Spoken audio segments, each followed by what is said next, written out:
देखो last lecture में हम लोगों ने ग्राफ्स के बारे में काफी कुछ डिस्कस कर लिया था। मेन चीज हमने क्या पढ़ी थी, एक तो मैंने तुम लोगों को नेचर फ्रूट्स के बारे में बताया था, ठीक है, कि अगर आपको कोई क्वाड्रेटिक एक्सप्रेशन दे दे या क्वाड्रेटिक इक्वेशन दे दे तो आप बता सको कि उसके रूट्स कैसे हैं, कि रियल आएंगे या इमेजिनरी आएंगे। तो उसमें हमने बेसिकली 3 केसेस डिस्कस किए थे, और वो केसेस किसके बेस पे डिस्कस किए थे, आपकी डी की वैल्यू पर। ठीक है, अगर डी 0 आ रहा था, डी ग्रेटर देन 0 आ रहा था, या डी लेस देन 0 आ रहा था, तो हम लोगों ने बोला था कि जब डी इक्वल्स टू 0 आ रहा था उस टाइम कैसे रूट्स मिल रहे थे आपको, इक्वल एंड रियल रूट्स। ठीक है, अगर एक रूट आपका अल्फा है तो दूसरा भी क्या रहा होगा, अल्फा। डी ग्रेटर देन 0 में आपके रियल रूट्स तो आपको मिल रहे थे, लेकिन साथ में इक्वल की जगह कैसे रूट्स मिल रहे थे, अनइक्वल रूट्स। ठीक है, मतलब अगर एक रूट अल्फा है सपोज और एक रूट बीटा है, ये दोनों रियल है, तो ये कौन सी कंडीशन में आ गया आपका, डी ग्रेटर देन 0 में। और डी लेस देन 0 के लिए क्या था, यहाँ पर आपको कोई भी रियल रूट नहीं मिलेगा। ठीक है, नो रियल रूट। ऐसा नहीं है कि इस केस में आपको रूट ही नहीं मिलेगा, बट यहाँ पर कोई रियल रूट नहीं मिलेगा। यहाँ पर जो दोनों रूट्स होंगे आपको कैसे रूट्स होंगे, वो इमेजिनरी। ठीक है, मतलब कॉम्प्लेक्स रूट्स होंगे, जिसको तुम अगली क्लास में पढ़ोगे। ठीक है, फिर हम लोगों ने इसके लिए भी ग्राफ ड्रॉ किया था। अगर डी इज इक्वल टू 0 हम लोगों को रिप्रेजेंट करना हो तो इस तरीके का ग्राफ हमने स्टडी किया था कि भाई ये टच करके निकल जाएगा बस। अब ये टच करके ऐसे भी निकल सकता है। ठीक है, ये अपवर्ड ओपन होगा या पैराबोला डाउनवर्ड ओपन होगा, मतलब इसकी शेप ऊपर की तरफ खुलेगी या इसकी शेप नीचे की तरफ खुलेगी, ये किस चीज पर डिपेंड कर रहा था, याद है तुमने से किसी को? अगर आपको ये क्वाड्रेटिक दे रखी है तो किस की वैल्यू पर ये ऊपर की साइड खुलेगा या नीचे की साइड खुलेगा, ये डिपेंड कर रहा था।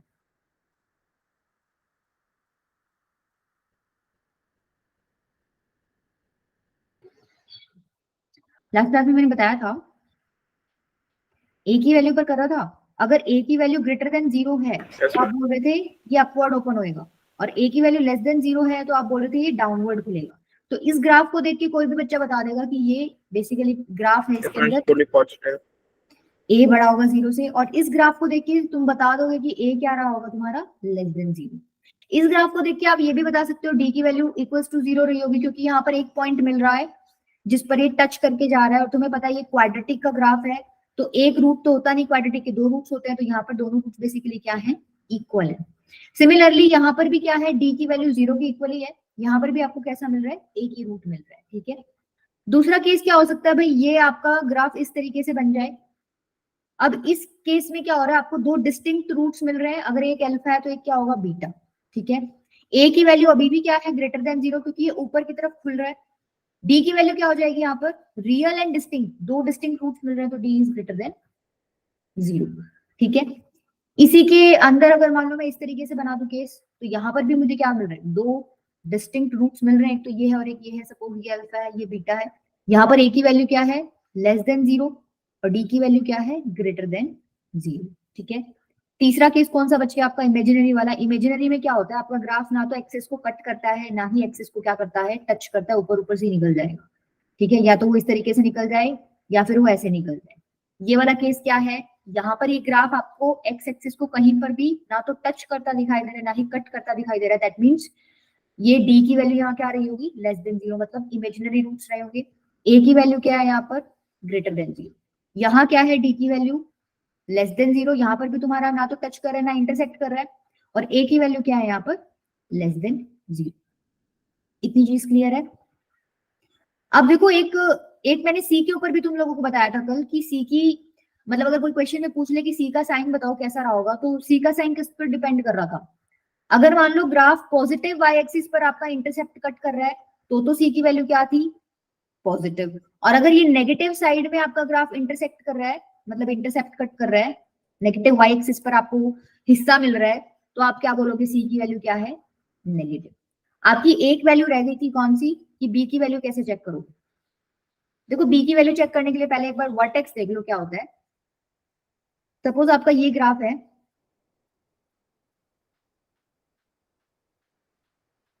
ये है आपका ग्राफ। ठीक है, इस पॉइंट के कोऑर्डिनेट्स हमने कल निकालने सीखे थे, 0, c। ये जो पॉइंट है ना, अभी देखो इस ग्राफ में क्या तुम्हें सबसे नीचा पॉइंट यही दिख रहा है, इससे नीचे तो कोई पॉइंट है ही नहीं। भाई अगर ये ग्राफ ऐसे बना हुआ है तो सबसे नीचा पॉइंट यही हो जाएगा, और अगर मान लो ये ग्राफ ऐसे बना हुआ है तो उस केस में सबसे ऊंचा पॉइंट ये वाला हो जाएगा कि नहीं हो जाएगा? इस पॉइंट को तुम क्या बोलते हो? वर्टेक्स। ठीक है, अब मुझे इस पॉइंट के कोऑर्डिनेट्स पता करने हैं। ठीक है, एक्स कोऑर्डिनेट और वाई कोऑर्डिनेट की वैल्यू करनी है पता। तो देखो अगर ये अल्फा है, अल्फा कोमा 0, और ये अगर बीटा है, बीटा कोमा 0, तो बेसिकली इस वर्टेक्स से जो लाइन पास होगी ना, सपोज मैंने एक लाइन पास कर दी, ये इस पैराबोला को दो इक्वल पार्ट्स में क्या कर रही होगी? डिवाइड कर रही होगी। तुम बोल सकते हो ये एक्सिस ऑफ सिमेट्री है, जो इस लाइन के इधर हिस्सा लेफ्ट हैंड साइड में, वही क्या है? राइट हैंड साइड में। तो मैं क्या बोल सकती हूँ? ये बेसिकली इस लाइन का मिड पॉइंट है, ये वाला पॉइंट बोल सकती हूँ। यस और नो? अगर मैं ये कह रही हूँ कि जो हिस्सा इस तरफ है वही हिस्सा इस तरफ है, सिमेट्रिकल फिगर्स है, तो मैं बोल सकती हूँ क्या ये वाला जो पॉइंट है ये इस पूरी येलो लाइन का क्या रहा होगा? Mid point. तो अगर मुझे इस पॉइंट के कोऑर्डिनेट्स पता करने हैं तो इतनी बात तो कंफर्म है, ये पॉइंट एक्स एक्सिस पे लाई कर रहा है, इसका मतलब इसका वाई कोऑर्डिनेट तो 0 रहा, क्योंकि एक्स एक्सिस पे वाई क्या होता है तुम्हारा? 0। लेकिन एक्स की वैल्यू क्या रही होगी? देखो जितना डिस्टेंस इधर है उतना ही डिस्टेंस इधर है, तो बता सकते हो एक्स कैसे निकलेगा? अगर किसी लाइन का मिड पॉइंट निकालना है तो कैसे निकालते हो? अगर मान लो तुम्हें 2 और 4 का मिड पॉइंट निकालना है, तुम कैसे निकालोगे? इन दोनों को ऐड कर दो, 6 बनेगा, 6 को 2 से डिवाइड कर दो, 3 बनेगा, तो 3 आ गया इनके बीच की वैल्यू। सिमिलरली अगर यहाँ एक्स कोऑर्डिनेट अल्फा है, यहाँ बीटा है, मुझे बीच की वैल्यू निकालनी है, मैं क्या करूंगी? अल्फा प्लस बीटा बाई 2 करके अपनी इस कोऑर्डिनेट इस पॉइंट का एक्स कोऑर्डिनेट निकालूंगी। ठीक है, तो ये वैल्यू मेरी आ गई एक्स की, मतलब ये जो यहाँ पर एक्स कोऑर्डिनेट लिखते उसकी वैल्यू आई। अल्फा प्लस बीटा तुम्हें पता है, अगर तुम्हारे पास कोई क्वाड्रेटिक दे रखी है तो ये बेसिकली सम ऑफ रूट्स है। सम ऑफ रूट्स होता है माइनस बी बाई ए, और अपॉन में 2 है ही, तो ये कितना हो गया? माइनस बी बाई 2ए। इसका मतलब ये जो एक्स कोऑर्डिनेट है, मतलब इस पॉइंट का जो एक्स कोऑर्डिनेट है वो क्या रहा होगा? माइनस बी बाई 2ए, और वाई की वैल्यू यहाँ क्या है? 0 है। ठीक है, अब एक क्वेश्चन देखो, मेरा तुमसे क्वेश्चन है, सपोज ये पॉइंट है माइनस बी बाई 2a, 0, तुम जा रहे हो बिल्कुल परपेंडिकुलरली नीचे, इस पॉइंट पर x की वैल्यू बता सकते हो क्या होगी? x कोऑर्डिनेट की, क्या x कोऑर्डिनेट की वैल्यू यहाँ माइनस बी बाई 2a ही होगी? चेंज हुई है क्या? अगर तुम इस पॉइंट से इधर या इधर जाते तो तुम्हारे x की वैल्यू चेंज होती। तुम उस पॉइंट के बिल्कुल नीचे ही आ रहे हो, तो यहाँ पर भी x coordinate only the y axis is getting changed, only the y value, तो यहाँ पर भी सेम ऐसा ही हो रहा है। ये जो पॉइंट है बिल्कुल तुम इसके डायरेक्टली नीचे जा रहे हो इस पॉइंट पर आने के लिए, तो यहाँ पर भी एक्स कोऑर्डिनेट की वैल्यू क्या हो जाएगी? सेम रहेगी, माइनस बी बाई 2a। ठीक है, तो देखो इस वर्टेक्स का एक्स कोऑर्डिनेट मुझे पता चल गया। अब मुझे y निकालना है, तो मैं क्या करूंगी? ये x की वैल्यू अपनी एक्सप्रेशन में डाल दूंगी, वहां से मुझे क्या मिल जाएगा? y की वैल्यू मिल जाएगी, क्योंकि y is equal to this होता है। x की इस वैल्यू के लिए मुझे y की वैल्यू चेक करनी है, तो मैं क्या करूंगी? इसको उठा के इसमें डाल दूंगी। डालो एक बार, क्या बन रही है देखो, a इंटू में माइनस बी बाई 2a का whole square plus b into में minus B by 2a plus c। इसको थोड़ा सा सॉल्व कर लो, क्या बनेगा? a इंटू में B square by 4a square plus plus नहीं minus B square, b into minus B minus हो जाएगा ना, माइनस बी स्क्वायर बाय में 2a प्लस c। ठीक है, एक a से एक कट गया, कितना बच गया आपका? B square by 4a minus B square by 2a plus c। यहाँ तक क्लियर है? अब क्या करोगे? एलसीएम ले लो। एलसीएम किसके इक्वल आएगा? 4a के इक्वल, तो ये बनेगा B square minus 2b square plus 2ac। क्या ये चीज क्लियर है सबको? 2ac आएगा, 4ac आएगा? 4ac आएगा ना, क्योंकि नीचे 4a है। अब देखो B square minus 2b square कितना होता है? Minus B square plus 4ac, upon में क्या है? 4a, ऊपर से माइनस कॉमन लो, अंदर बनेगा B square minus 4ac, upon में क्या है? 4a। अब जब हमने अपना श्रीधराचार्य फॉर्मूला पढ़ा था, उसमें क्या था? एक्स की वैल्यू हम प्लस एक्स की वैल्यू हम कैसे निकालते थे? Minus B plus minus under root B square minus 4ac upon में 2a। तो ये जो बी स्क्वायर माइनस 4ac है, ये मैंने तुम्हें बताया था ना क्या होता है? डी के इक्वल होता है, इसी को बोलते हैं डिस्क्रिमिनेंट। ठीक है, तो देखो यहाँ पर भी यही आया क्या? बी स्क्वायर माइनस 4ac, इसको चेंज करके मैं क्या लिख दूंगी? डी। तो क्या बनेगा? Minus D upon 4a। इसका मतलब जो y कोऑर्डिनेट की वैल्यू हुई वो क्या हुई? माइनस डी अपॉन में 4a। तो कल से तुमसे कोई पूछ ले भाई इस वर्टेक्स के कोऑर्डिनेट्स क्या हैं, अगर कोई ऐसा ग्राफ दिया हुआ है तो इस वर्टेक्स के कोऑर्डिनेट्स क्या हो जाएंगे? माइनस डी बाई 2a और माइनस डी बाई 4a। ठीक है, अब देखो जब तुम ऐसे बना रहे हो ना तो ये लोअर मोस्ट पॉइंट है। अब कल को ये ग्राफ तुमने ऐसे बना दिया ना तो ये अपर मोस्ट पॉइंट हो जाएगा, है तो अभी भी वर्टेक्स ही, ठीक है। इसके कोऑर्डिनेट्स भी क्या होंगे, -b/2a और -d/4a होंगी। बस अभी इस वाले केस में क्या हो गया, टॉप मोस्ट पॉइंट हो गया, और इस वाले केस में ये क्या हो गया, लोअर मोस्ट पॉइंट हो गया। इतनी चीज क्लियर है। वर्टेक्स के कोऑर्डिनेट्स लिख लोगे तो इससे फायदा क्या हो रहा है, इससे हम b का साइन पता कर सकते हैं इजीली। कैसे करोगे, सपोज आपको ये ग्राफ दे रखा है, ठीक है। अब इसमें हम सारी चीजें देख लेते हैं एक बार, जो भी हमने कल डिस्कस की थी वो वाले भी, और आज वाला बी वाला साइन भी देख लेंगे। इस तरीके का आपको कोई ग्राफ दे रखा है, देख के बताओ ए की वैल्यू लेस देन 0 आएगी, ग्रेटर देन 0 आएगी।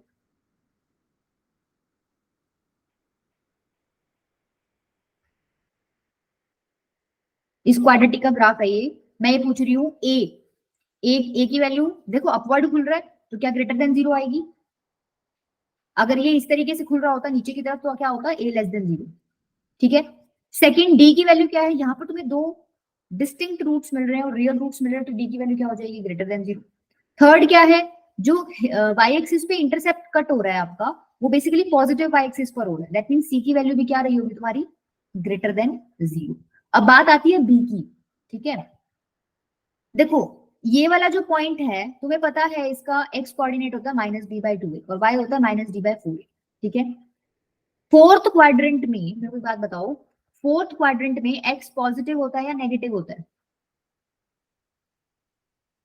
मतलब अगर फोर्थ क्वाड्रेंट में तुम्हें कोई पॉइंट दिखाना है तो वहां पर तुम लिखते हो, यहाँ पर जो एक्स की वैल्यू होती है पॉजिटिव होती है नेगेटिव होती है, पॉजिटिव होती है। Yes, मैं थोड़ा फोर्थ पॉजिटिव क्वाड्रेंट में दोनों ही पॉजिटिव होते हैं, एक्स भी और वाई, सॉरी फोर्थ में एक्स पॉजिटिव होता है और वाई नेगेटिव होता and y would be negative.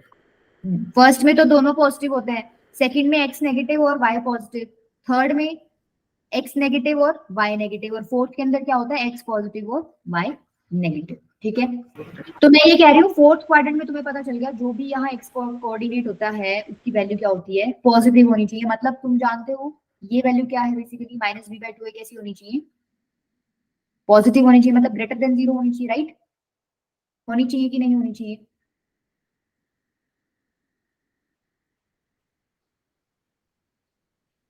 अब देखो तुमने यहाँ बता दिया कि ए की वैल्यू पॉजिटिव है, ठीक है। अच्छा तुम लोगों को एक कॉन्सेप्ट और भी पता है क्या, देखो ये इनइक्वालिटी का साइन है, इनइक्वालिटी मतलब greater than equals to, less than equals to, ये बेसिकली किसके सिंबल्स होते हैं तुम्हारे, इनइक्वालिटी के सिंबल्स होते हैं। इनइक्वालिटी मतलब तुम्हें कंफर्म नहीं है एग्जैक्टली कि ये किस चीज की इक्वल, अगर मान लो उसने ऐसे बोल दिया, उसने 2x+3 दे दिया आपको ग्रेटर देन 4 है, तो यहाँ से तुम्हें कंफर्म नहीं है कि एग्जैक्टली एक्स की वैल्यू क्या है, ठीक है। एक वैल्यू नहीं है, बहुत सारी वैल्यूज पॉसिबल हो सकती है। अब एक चीज देखो, आपने यहाँ पर भी लिख दिया -b/2a जो है पॉजिटिव होना चाहिए, मतलब ग्रेटर देन 0 होना चाहिए, ए की वैल्यू तुमने पॉजिटिव बता दी।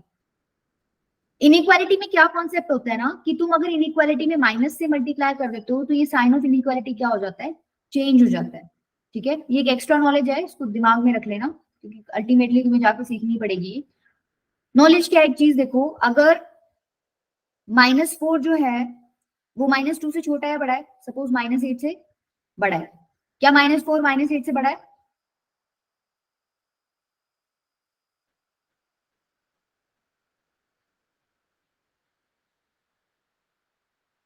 -4 -8 से बड़ा है कि नहीं है, छोटा सा सवाल है।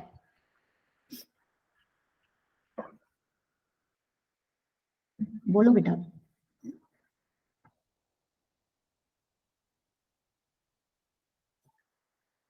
अच्छा चलो -4 -8 छोड़ो, -4 -8 से बड़ा है, ठीक है। नंबर लाइन पे जब तुम 0 से इस तरफ जाते हो तो -1 -2 -3 -4 और इधर जाके -8 आएगा, तो तुम्हें पता है नंबर लाइन में इस तरफ जाते हो तो चीजें बड़ी होती जाती हैं, तो -4 बेसिकली -8 से बड़ा होता है, ठीक है। अच्छा अगर ये चीज देखो, अगर 8 4 से बड़ा है, ठीक है, अगर मैं इस पूरी इनइक्वालिटी को माइनस से मल्टीप्लाई कर दूं, मैंने माइनस से मल्टीप्लाई कर दिया, अगर मैं इनइक्वालिटी का साइन नहीं चेंज करती तो मेरी ये चीज बन गई कि -4 से बड़ा है। अभी अभी हमने देखा है -8 क्या होता है, -4 से छोटा होता है, दैट मीन्स ये चीज तो गलत होगी ना। जैसे ही हमने इसको माइनस से मल्टीप्लाई करा हमें ये मिला और हमें पता है ये चीज गलत है क्योंकि -4 -8 से बड़ा होता है। तो यहाँ पर क्या चीज में प्रॉब्लम है, जब भी तुम माइनस से मल्टीप्लाई करते हो तो साइन ऑफ इनइक्वालिटी क्या हो जाता है, चेंज हो जाता है। तो यहाँ पर ये बड़ा है तो यहाँ पर ये क्या आ जाएगा, लेस देन हो जाएगा, ठीक है। क्लियर है, वही लॉजिक में क्या लगाऊंगी, यहाँ लगाऊंगी, इस माइनस के साइन को हटाने के लिए लगाऊंगी, ठीक है। अगर minus B by two A greater than 0 है, अगर मैं इस पूरे को माइनस से मल्टीप्लाई करती हूँ तो क्या b by two A less than 0 हो जाएगा? बताओ ये कितने बच्चों को समझ आइए? आकाश मुकेश क्लियर है बेटा? ये अगर मैं इनइक्वालिटी में माइनस से मल्टीप्लाई करती हूँ तो मेरा साइन ऑफ इनइक्वालिटी चेंज हो जाता है। जो मैंने एग्जांपल लिया था ना -4 -8, अगर नहीं समझ आता तो उसको एक बार खुद से करके देख लेना, क्लियर हो जाएगा। अब तुमने बता दिया ए क्या है, इसमें पॉजिटिव है, ठीक है, नीचे कुछ पॉजिटिव पड़ा है और तुम कह रहे हो ये पूरी क्वांटिटी जो है वो लेस देन 0 होनी चाहिए, मतलब नेगेटिव होनी चाहिए। तो बी की क्या वैल्यू लूं, ऊपर क्या वैल्यू लूं, पॉजिटिव वैल्यू लूं या नेगेटिव वैल्यू लूं कि मेरा ओवरऑल आंसर नेगेटिव आ जाए? तुम बताओ सोच के। नीचे तो पॉजिटिव पड़ा है कुछ, ऊपर मुझे पॉजिटिव वैल्यू लेनी चाहिए, नेगेटिव वैल्यू लेनी चाहिए कि मेरा ये पूरा डब्बा जो है एक नेगेटिव वैल्यू बन जाए। लेके देख लो, अगर तुम पॉजिटिव लेते हो तो पॉजिटिव बाय पॉजिटिव कभी नेगेटिव आंसर मिलेगा क्या? भाई 2/4 कर लो, कभी नेगेटिव मिलेगा आंसर? 3/10 कर लो, नेगेटिव मिलेगा आंसर? दोनों पॉजिटिव है। 100/20 कर लो, कभी नेगेटिव मिलेगा आंसर? जब तुम ऊपर भी पॉजिटिव ले रहे हो नीचे भी पॉजिटिव ले रहे हो तो कैसे नेगेटिव आएगा? मतलब ही नहीं नेगेटिव आ जाए। ऊपर क्या लेना पड़ेगा तुम्हें? नेगेटिव लेना पड़ेगा, ठीक है। नेगेटिव अपॉन पॉजिटिव, मतलब अगर -10/2 कर रहे हो तो मुझे -5 आंसर मिलता है, वो नेगेटिव है।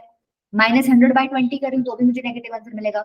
मतलब अगर मैंने ऊपर नेगेटिव ले लिया, नीचे तो मेरा पॉजिटिव था ही, ए की वैल्यू ग्रेटर देन 0 थी, तो नेगेटिव अपॉन पॉजिटिव मुझे कैसा आंसर मिलेगा? लेस देन 0, मतलब नेगेटिव आंसर मिलेगा। तो ये चीज सेटिस्फाई कर रही है, इसका मतलब ऊपर वाला मतलब बी का साइन तुम्हें क्या लेना पड़ेगा? नेगेटिव लेना पड़ेगा। क्लियर हुई ये चीज? ठीक है। और अगर मान लो इक्वालिटी वाला कॉन्सेप्ट नहीं क्लियर होता तो देखो इतना तो तुम्हें क्लियर है ना।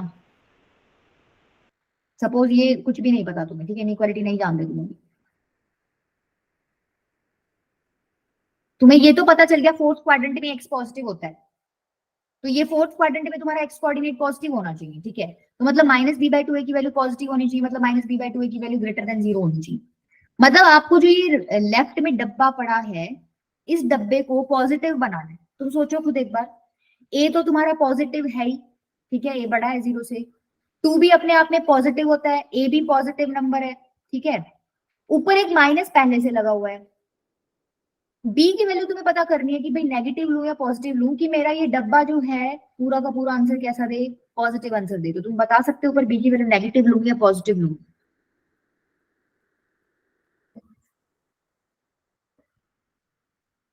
नीचे सब पॉजिटिव है, एक ऊपर नेगेटिव अलग से लगा हुआ है, ये रहा माइनस। इस बार मैंने माइनस से मल्टीप्लाई नहीं किया, मैं डायरेक्टली समझा रही हूँ, ठीक है, अगर वो कॉन्सेप्ट तुम्हें समझ नहीं आ रहा। नीचे सारा पॉजिटिव है, ऊपर एक नेगेटिव लगा ही हुआ है। बी की वैल्यू पॉजिटिव लूं, मतलब यहाँ पॉजिटिव लूं या नेगेटिव लूं कि मेरा ओवरऑल आंसर जो है वो कैसा आए? पॉजिटिव आए। नहीं आकाश बेटा, पॉजिटिव लेने से देखो क्या then होगा। ma'am will take negative. हाँ, If you want the answer to be positive, then you हाँ, take पूरा negative. आंसर इस बार मुझे ग्रेटर देन 0 चाहिए, मतलब पॉजिटिव चाहिए, तो मेरे को यहाँ पर एक नेगेटिव लेना पड़ेगा ताकि नेगेटिव इंटू नेगेटिव क्या बन जाए? पॉजिटिव, ठीक है। समझ आया? क्लियर हुई? तो यहाँ से भी मुझे डायरेक्टली पता चल गया कि बी की वैल्यू मैं कैसी लूंगी, बी का साइन कैसा होना चाहिए, सॉरी नेगेटिव होना चाहिए, ठीक है, ताकि नेगेटिव इंटू नेगेटिव क्या बन जाए? पॉजिटिव, ठीक है। अब मान लो देखो मैं ग्राफ को उलट देती हूँ, मतलब चेंज कर देती हूँ ग्राफ को। मान लो मैंने ग्राफ को ना ऐसे कर दिया, अब तुमसे पूछ रहा है कि बी का साइन बताओ। बी का साइन देखो, ए की वैल्यू, ए का साइन तो पक्के से क्या है? ए क्या है यहाँ पर? लेस देन 0 होगा तभी नीचे की तरफ खुल रहा है। बी की वैल्यू क्या रही होगी? ग्रेटर देन 0, क्योंकि तुम्हें रियल एंड डिस्टिंक्ट रूट्स मिल रहे हैं। तीसरी बारी आती है किसकी? बी के साइन की, ठीक है। बी का साइन कैसे निकालोगे? इस बार आपका वर्टेक्स कौन से क्वाड्रेंट में लाई कर रहा है? फर्स्ट क्वाड्रेंट में, ठीक है, पहले क्वाड्रेंट में लाई कर रहा है। वर्टेक्स के कोऑर्डिनेट्स क्या होता है? -b/2a और -b/4a। तुम्हें पता है फर्स्ट क्वाड्रेंट में एक्स कोऑर्डिनेट की वैल्यू क्या होती है? हमेशा पॉजिटिव होती है। एक्स भी पॉजिटिव होता है या वाई भी पॉजिटिव, क्योंकि यहाँ पे सारी पॉजिटिव और पॉजिटिव वैल्यूज लेते हो। तो फर्स्ट क्वाड्रेंट में तुम्हें पता चल गया एक्स कोऑर्डिनेट पॉजिटिव होता है, मतलब तुम्हें क्या पता चल गया? -b/2a बेसिकली क्या होना चाहिए? पॉजिटिव होना चाहिए। -b/2a ग्रेटर देन 0 होना चाहिए, ठीक है। अब मेरे को एक बात बताओ, ए तो क्या है तुम्हें पता चल गया, यहाँ पे नेगेटिव है। ध्यान से सुनना, इस बार ए नेगेटिव है इस बार, क्योंकि ग्राफ उलट गया ना, सेम नहीं है पिछले वाले की तरह। ए की वैल्यू देखो, 2 तो पॉजिटिव है, 2 का तो कोई चक्कर ही नहीं है। ए नेगेटिव है, एक नेगेटिव तुम्हारा पहले से लगा हुआ है ऊपर, ठीक है। बी को तुम्हें चेक करना है कि नेगेटिव लोगे या पॉजिटिव लोगे, कि ये ओवरऑल आंसर तुम्हें क्या मिल जाए? पॉजिटिव मिलता है। तो बताओ इस केस में क्या लोगे बी? भाई इस ब्रैकेट में एक नेगेटिव नंबर लूं या एक पॉजिटिव नंबर लूं कि ये पूरा डब्बा मेरा पॉजिटिव आंसर? हाँ बेटा बोलो। पॉजिटिव। Positive, very good. देखो नेगेटिव और नेगेटिव ये तो नलीफाई हो जाएगा, ऊपर भी नेगेटिव नीचे भी नेगेटिव कट जाएगा, तो अल्टीमेटली बन तो पॉजिटिव ही गया भाई, नेगेटिव तो गायब ही हो गया। अब मेरे को इस डब्बे को पॉजिटिव बनाना, तो मैं यहाँ पर भी क्या ले लूंगी? पॉजिटिव ही ले लूंगी। ठीक है, मतलब कैसे? सपोज आपको ऐसे दिया हो, ऊपर -4 है, नीचे -2 है, और आपको ये चूज करना है कि इस सर्कल में मैं ऐसा क्या नंबर लूं कि मुझे ये पूरा डब्बा एक पॉजिटिव आंसर दे दे। तो देखो नेगेटिव से नेगेटिव तो कट जाएगा, यहाँ पर भी एक नेगेटिव था, इधर भी एक नेगेटिव था, कट गया, तो बच क्या गया? 4। ये सर्कल छोड़ दो और नीचे 2 बच गया, यहाँ तो 2 आ गया, तो 2 इंटू सर्कल। अब तुम बताओ इस सर्कल में एक पॉजिटिव नंबर लोगे या एक नेगेटिव नंबर लोगे, ताकि उसको 2 से मल्टीप्लाई करके तुम्हें एक पॉजिटिव आंसर मिल जाए? जिससी बात है, पॉजिटिव आंसर लोगे तो 2 इंटू समथिंग पॉजिटिव करोगे, तभी तुम्हें आंसर कैसा मिलेगा? पॉजिटिव। तो यहां से क्या क्लियर हो गया कि बी का साइन कैसा आएगा? पॉजिटिव आएगा। क्या क्लियर है ये चीज? कर लोगे बी के साइन के ऊपर कमेंट? Yes, sir. कोई कंफ्यूजन है तो बोलो, और कोई एग्जांपल लेके देखते हैं, नहीं है तो फिर ठीक है दूसरे पे चलते हैं।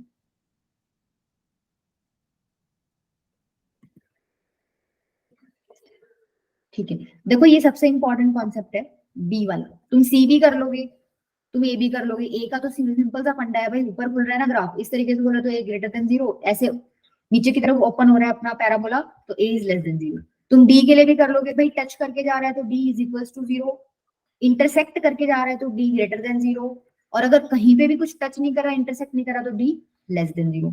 तुम सी के साइन के लिए भी आराम से कर लोगे कि भाई ऊपर की तरफ अगर तुम्हें वाई एक्सिस पर हिस्सा मिल रहा है तो सी इज पॉजिटिव, और अगर नीचे की तरफ कट कर रहा है तुम्हारा ग्राफ, वाई एक्सिस पर इंटरसेप्ट मिल रहा है तो सी इज लेस देन 0। बात आती है किस पर? बी पर। तो बी ही इंपॉर्टेंट है, बी के ही क्वेश्चन अगर तुम्हें ट्राई करने को मिले तो बी के ही क्वेश्चन ट्राई कर लेना। अगर मान लो तुम्हें ग्राफ इस तरीके से दे रखा है, तो अब मेरे को बता सकते हो तुम बी का साइन क्या होगा? पहले तो मुझे ए का बता दो एक बार, ए का साइन फटाफट बताओ बेटा। नीचे की तरफ खुल रहा है पैराबोला, ऐसे खुल रहा है, तो नीचे की तरफ खुल रहा है, दैट मींस ए की वैल्यू लेस देन 0, डी की वैल्यू, 2 पॉइंट्स मिल रहे हैं डिस्टिंक्ट पॉइंट्स, तो डी की वैल्यू ग्रेटर देन 0। ठीक है, सी की वैल्यू क्या होगी इसमें? देखो ये ग्राफ ना तुम्हें ऐसा लग रहा होगा कि वाई एक्सिस को कट नहीं कर रहा, कहीं ना कहीं देखो इंफिनिटी तक जा रहा है, नीचे चलता जाता है ग्राफ, इतना ही होता बस, कहीं ना कहीं ये नीचे जाके इस वाई एक्सिस को जरूर कट करेगा। तो तुम्हें कट कहाँ मिल रहा है? नेगेटिव वाई एक्सिस पर, दैट मीन सी की वैल्यू यहाँ क्या रही होगी? Less than 0। बात आती है बी की, तो बी के लिए आप कहाँ जाओगे? वर्टेक्स पर। वर्टेक्स क्या है? -b/2a और -d/4a, ये वर्टेक्स के क्या होते हैं? कोऑर्डिनेट्स। इस बार आपका जो वर्टेक्स है वो सेकंड क्वाड्रेंट में है, इधर है सेकंड क्वाड्रेंट में। सेकंड क्वाड्रेंट में तुम्हें पता है आपके कोऑर्डिनेट्स कैसे होते हैं, एक्स तो नेगेटिव होता है और वाई कैसा होता है? पॉजिटिव। तो -b/2a बेसिकली क्या होना चाहिए? यहाँ पर एक्स कोऑर्डिनेट है तो नेगेटिव होना चाहिए, तो -b/2a की वैल्यू तुम्हें नेगेटिव करनी है। बताओ इसको नेगेटिव कैसे करोगे? ए की वैल्यू तो तुम्हें पता है नेगेटिव है ही ऑलरेडी, नीचे तो नेगेटिव पड़ा है, ऊपर एक नेगेटिव ऑलरेडी पड़ा है। बी की वैल्यू तुम्हें पता करनी है ताकि ये पूरा का पूरा आंसर कैसा आ जाए? नेगेटिव आ जाए। सोच के बताओ क्या लोगे इस ब्रैकेट में, नेगेटिव लोगे पॉजिटिव लोगे? हाँ बोलो बेटा। नेगेटिव। हाँ वेरी गुड। देखो ये नेगेटिव से नेगेटिव तो गायब हो जाएगा, ठीक है, बच गया आपका ये ब्रैकेट। अब इस ब्रैकेट में मेरे को क्या लेना पड़ेगा कि मुझे नेगेटिव आंसर मिल जाए? ऑब्वियस सी बात है, आपको यहाँ पर नेगेटिव ही नंबर लेना पड़ेगा ताकि आपको नेगेटिव आंसर मिल जाए। इसी तरीके से मान लो इस तरीके से दिया हो, ये भी कर लोगे। अब इसने मान लो इस तरीके से दिया हो आपको, fourth quadrant sorry third quadrant में वर्टेक्स दे दिया। देखो थर्ड क्वाड्रेंट में वर्टेक्स दे दिया, तुम्हें पता है थर्ड क्वाड्रेंट में एक्स कोऑर्डिनेट क्या होता है? नेगेटिव। तो -b/2a की वैल्यू क्या होनी चाहिए? नेगेटिव आनी चाहिए। ठीक है, ये अपवर्ड खुल रहा है तो यहाँ a की वैल्यू क्या है? ग्रेटर देन 0, मतलब नीचे वाला तो पॉजिटिव ही है, नीचे वाले में कोई प्रॉब्लम नहीं। बात आती है ऊपर -b पे, मतलब एक माइनस ऑलरेडी लगा हुआ है। इस ब्रैकेट में पॉजिटिव नंबर लूं या नेगेटिव नंबर लूं कि मुझे ओवरऑल आंसर नेगेटिव मिले? बोलो।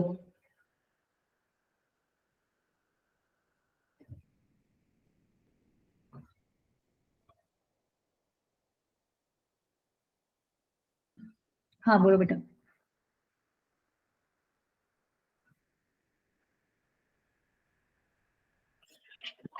बोलो किसने दिया है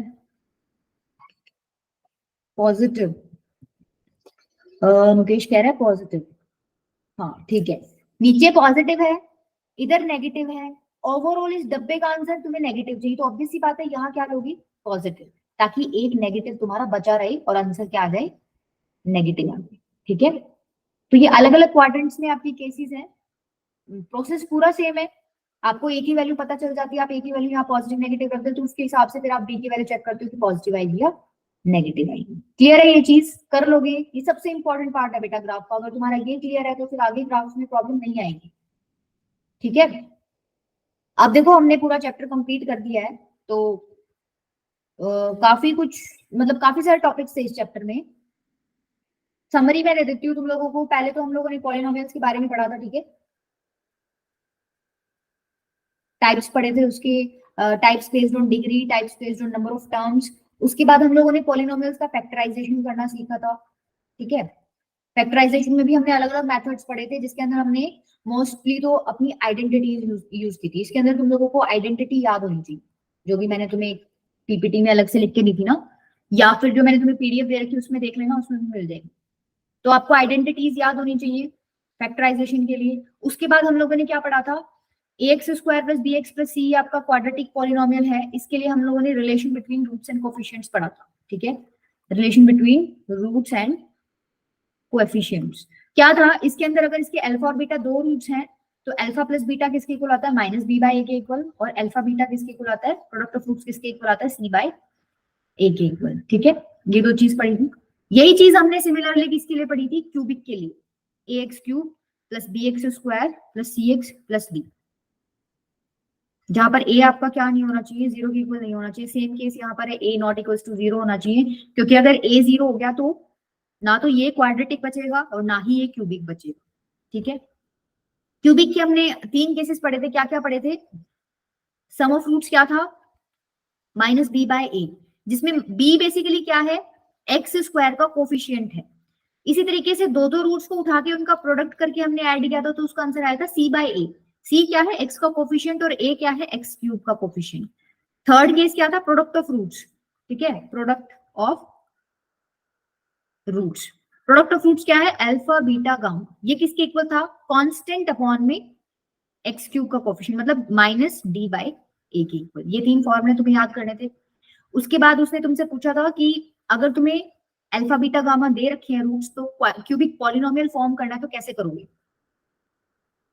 अगर मानो अल्फा बीटा गामा उसने तुम्हें क्यूबिक पॉलिनोमियल के रूट्स दे रखे हैं, जीरोस दे रखे हैं, तो वो तुमसे पूछेगा पॉलिनोमियल बताओ, तो कैसे बताते थे, x cube minus alpha plus beta plus gamma x square plus alpha beta gamma plus gamma alpha x minus alpha beta gamma.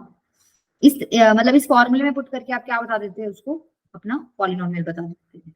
अगर क्वाड्रेटिक पॉलिनोमियल की बात हो रही है और अगर रूट्स अल्फा बीटा है तो क्या हो जाता था format, x square minus alpha plus beta into x plus alpha beta. इस फॉर्मूले में पुट करके आप क्या बता देते थे, अपना क्वाड्रेटिक पॉलिनोमियल।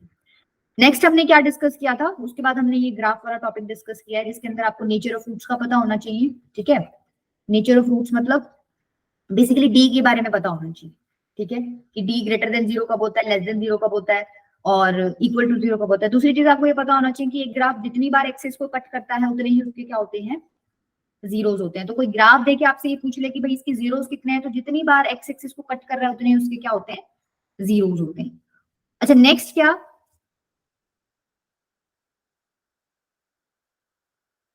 नेक्स्ट आपने क्या पढ़ा था,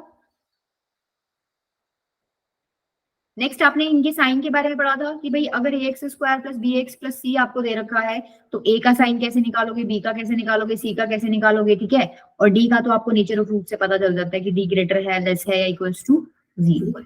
क्लियर है ये चीज, ठीक है, कर लोगे इस चीज को। चले आगे, मतलब चले आगे, क्या हो गया आपका कंप्लीट।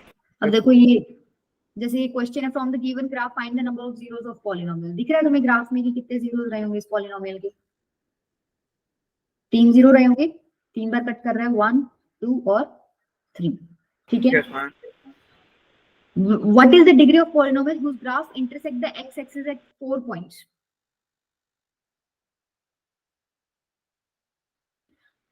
अगर किसी पॉलिनोमियल का ग्राफ 4 पॉइंट्स पर आपको कट करता दिख रहा है एक्स एक्सिस को, उसकी डिग्री कितनी हो जाएगी? 4 ही हो जाएगी। जितनी डिग्री उतने रूट्स उतने कट पॉइंट्स एक्स एक्सिस पर, Yes, ma'am. तो 4 हो जाएगी। ठीक है, एक ये क्वेश्चन और ट्राई कर लो, अच्छा। Can a quadratic polynomial have equal zeros for some odd integer k is greater than 1? मतलब कह रहा है कि k की वैल्यू ग्रेटर देन 1 होनी चाहिए, पहली बात। और ये ऑड इंटीजर होना चाहिए, मतलब कैसे 3 हो गया, 5 हो गया, 7 हो गया। तो ये कह रहा है कि k की इन वैल्यूज के लिए क्या आपको इस क्वाड्रेटिक के इक्वल जीरोस मिल सकते हैं क्या? देखो, किसी भी क्वाड्रेटिक के इक्वल जीरोस मिलने की कंडीशन क्या होती है? अभी अभी हम पढ़ के आए, इक्वल जीरो किसमें मिलते हैं? d इज इक्वल्स टू 0, इसी में मिलते हैं भाई। d ग्रेटर देन 0 में तो डिस्टिंक्ट रूट्स मिलते हैं, इक्वल नहीं मिलते। और d लेस देन 0 में तो रियल रूट्स मिलते ही नहीं, आपको इमेजिनरी रूट्स मिलते हैं। तो d इज इक्वल्स टू 0 इकलौती ऐसी कंडीशन होगी जिसमें इक्वल जीरोस मिलते हैं। d की वैल्यू होती है b स्क्वायर माइनस 4ac। ये क्या होना चाहिए? 0 के इक्वल। अच्छा, b स्क्वायर की वैल्यू मतलब x का कोफिशिएंट का स्क्वायर, k स्क्वायर। 4a की वैल्यू 1 है और c की वैल्यू क्या है? a। तो इज इक्वल्स टू 0। यहां से ये अब इसको सॉल्व करना है आपको। हाँ कुछ बेटा बोल। Ma'am, it has no values because the ones that are got for value of k, if discriminant equal to 0, the value of k would be either 0 or 4. But as per it mentioned that it has to be odd, so we cannot of course take 0 or 4. So that means k doesn't have any value in which it will have equal zeros if k is an odd integer. हाँ देखो, यहाँ से इसको solve And greater than 1. Common ले लो, k minus 4 is equal to 0। तो k की value तो 0 होगी या 4 होगी, मतलब ये बेसिकली इवन वैल्यूज आ रही है, और तो वैसे भी नहीं आ रही। तो इसने बोला है कि किसी ऑड वैल्यू के लिए आपको इसकी इक्वल जीरोस मिल सकती हैं क्या? तो हमने केस अपनी कंडीशन लगाई और हमने देखा कि k की तो इवन वैल्यूज ही पॉसिबल है जिस पर 0 बनता है, और वो भी 0 और 4 है। दैट मीन्स यहाँ से क्या रिजल्ट निकल गया तुम्हारा कि किसी भी ऑड इंटीजर के लिए आपको, k की ऑड इंटीजर वैल्यू के लिए आपको इक्वल जीरोस नहीं मिलेंगी। ठीक है, Yes, ma'am. ठीक है बेटा, फिर इतना ही रखते हैं। ये देखो, इसमें एक तो ये वाला क्वेश्चन घर पे बैठ के ट्राई कर लेना, बहुत अच्छा क्वेश्चन है। ठीक है, मैं इसमें लिख रही हूँ, इंपॉर्टेंट है। और एक ये इंपॉर्टेंट है। तुम लोगों को एपी का आइडिया है क्या? एपी पढ़ लिया तुम लोगों ने? Yes, ma'am, arithmetic progression we have done it. ठीक है, फिर तो कर सकते हो। जब भी कभी तुम्हें 3 नंबर्स एपी में मानने होते हैं, तुम मानते कैसे हो? ये चीज पढ़ी है तुमने? अगर आपको 3 numbers, When we make the series, we try to find a difference between, we at least need 2 numbers. Then we can easily find out the amount of terms that AP has, and the sum of all terms, and the difference between the first term and second term, which is also known as D in AP. वो तो ठीक है आकर्ष, मैं ये पूछना चाह रही हूँ, जैसे आप एपी में ना बहुत सारे नंबर्स ले सकते हो। अगर आपने पहला नंबर ए ले लिया तो दूसरा आप ए प्लस डी ले सकते हो, अगर कॉमन डिफरेंस डी है। तीसरा ए प्लस 2d ले सकते हो, It will be A A plus plus 3d। 2B.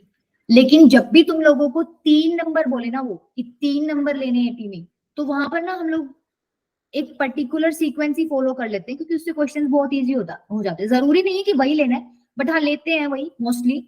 एक तो लेते हो ए, एक लेते हो ए प्लस डी, और तीसरा क्या लेते हो? ए माइनस डी। ये 3 नंबर्स आप किस में चूज करते हो? एपी में। क्योंकि देखो, जैसे ही इनका We सम haven't करोगे। done A minus D. We अच्छा, haven't आपने done नहीं any किया है? formulas regarding A minus D. ठीक है, कोई नहीं। देखो, ये वैसे वही चीज है, कोई नई चीज नहीं है। इन दोनों टर्म्स के बीच में डिफरेंस देखो एक बार। यहाँ कॉमन डिफरेंस कितना आ रहा है? दिस माइनस दिस करोगे तो क्या डी आएगा, और दिस माइनस दिस भी करोगे तो भी डी आएगा। तो दोनों टर्म्स के बीच का कॉमन डिफरेंस क्या है? सेम आ रहा है। दैट मींस ये तीनों नंबर्स किसमें है? एपी में है। कॉमन डिफरेंस में यही होता है ना। एपी का मतलब क्या होता है कि आपको टर्म्स दे रखी हैं, ठीक है। मान लो आपने 2, 3, 4 और 5 ये 4 नंबर देगी, ये एपी में है। ये एपी में क्यों है? क्योंकि आप दिस माइनस दिस करोगे 1 आएगा, Common difference this is minus 1. This 1, this minus this, मतलब टर्म्स के बीच का डिफरेंस आपका क्या होना चाहिए? सेम होना चाहिए। ठीक है, चलो कोई नहीं। अगर ये नहीं पढ़ा तो इस तरीके से मत करना, तुम अपने नंबर्स लेके कर लेना। बट एक क्वेश्चन अच्छा है, इसको ट्राई करके देखना। एपी में दे रखे हैं, इसमें तुम्हें रूट्स मतलब जीरोस। ठीक है, और कौन सा करोगे? मतलब करने सारे हैं, मैं इसमें इंपॉर्टेंट बता रही हूँ तुम्हें। ठीक है, ये एनसीईआरटी एग्जाम्पलर है, ये भी काफी इंपॉर्टेंट है। अच्छा एक ये क्वेश्चन बताओ, the graph of X square plus 1 is equals to, इन चारों में से कौन सा ऑप्शन आएगा?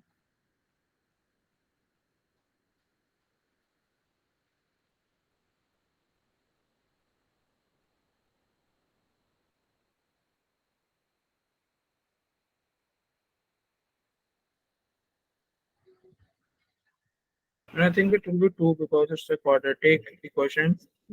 Ma'am, I'm trying to find if it's pretty distinct or not. क्या तुम्हें ऐसी कोई एक्स की वैल्यू मिलेगी क्या जिसका स्क्वायर करके उसको 1 में ऐड करो और वो 0 के इक्वल आ जाए? कोई भी एक्स की वैल्यू कुछ भी पुट करोगे एक्स की जगह, उसका अल्टीमेटली स्क्वायर हो रहा है तो वो Yes, हमेशा and option C, neither touches हाँ। nor intersects x-axis.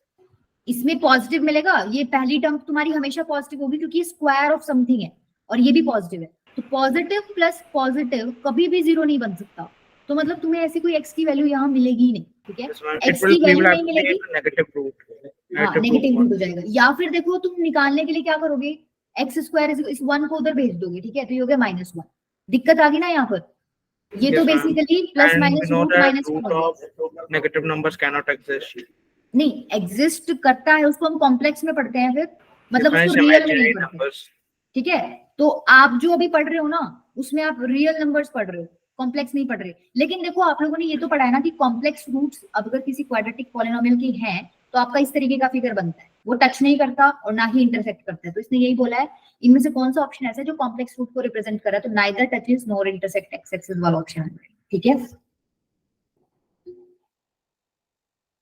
If the roots of quadratic polynomial are equal when where the discriminant is this, then ये तुम लोग को पता है कंडीशन, अब बता दी थी मैंने, D equal to 0.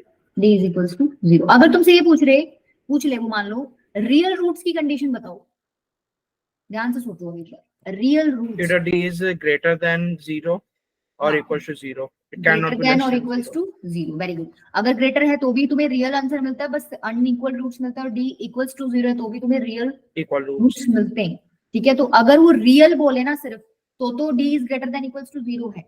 अब वो स्पेसिफाई मतलब थोड़ा स्पेसिफिक हो जाए, रियल एंड अनइक्वल बोल दे तो d is greater than 0, D greater than 1. Real and I mean 0. Equal बोल दे तो d is equals to 0, Equals और to वो 0. रियल बोले ही ना, वो बोल दे इमेजिनरी है या नो रियल रूट, उसकी D is condition less क्या हो than जाएगी? 0. d is less than 0, ठीक है? ये भी इंपॉर्टेंट है क्वेश्चन, ठीक है? ये भी ये मतलब तुम कर लोगे, इंपॉर्टेंट है बट ये तुम कर सकते हो इजीली। तुम पता है क्या And we have करना, done this in class before. कर लिया था, ये जो मैंने तुम्हें पीडीएफ दे रखा है ना उसके अंदर भी है क्वेश्चन, ठीक है? अगर क्लास में कर लिया तो बहुत बढ़िया है, ठीक है बेटा? फिर अपनी तरफ से चैप्टर हो गया डन।